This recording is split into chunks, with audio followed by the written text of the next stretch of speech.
তিতলি, এই তিতলি।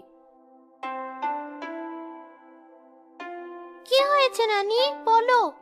আমার লাঠিটা একটু দে তো, বিছানা থেকে উঠে একটু বাইরে যাই। ঠিক আছে নানি। এই নাও, আরো কোনো সাহায্য লাগবে তোমার? না, যা, তুই বাইরে গিয়ে খেল। আচ্ছা। নানি লাঠি নিয়ে হাঁটতে হাঁটতে বাইরে বের হলো।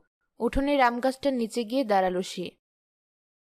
আমগুলো তো ভালোই বড় হয়েছে দেখছি। কাঁচা থাকতেই যদি দুটো আম খেতে পারতাম। তিতলিও তো চলে গেল। দেখি আমি ঢিল ছুঁড়ে আম পাড়তে পারি কিনা।